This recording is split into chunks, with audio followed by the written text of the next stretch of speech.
Le Saint-Esprit, ça c'est une réalité bien compliquée et bien des chrétiens se demandent de quoi il s'agit. En fait, c'est très simple.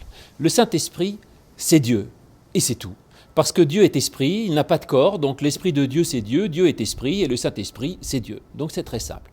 En fait, on parle du Saint-Esprit plutôt que de Dieu dans la Bible quand on veut éviter de considérer Dieu trop comme une personne qui serait une entité matérielle ou personnelle, individuelle comme nous. Donc c'est pour dire que Dieu est plutôt une présence spirituelle, intangible et partout présente dans le monde, etc. Et puis l'Esprit, en hébreu comme en grec, ça veut dire le souffle.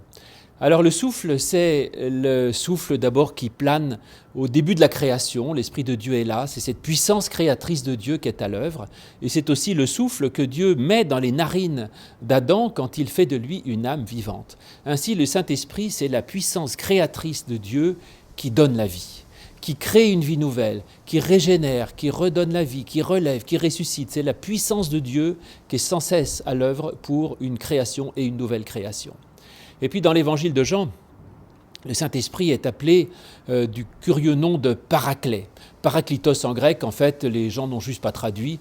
Parakletos, le Paraclet, ça veut dire le défenseur ou le consolateur, on ne sait pas très bien, probablement les deux à la fois. Donc le Saint-Esprit est à la fois un consolateur et un défenseur, parce qu'il nous libère des chaînes de la culpabilité, parce qu'il crée en nous des êtres neufs, parce qu'il nous permet de nous régénérer et de repartir sur un chemin nouveau avec la puissance de sa force créatrice qui nous libère de toutes choses anciennes et nous permet d'être en chemin sur une création nouvelle.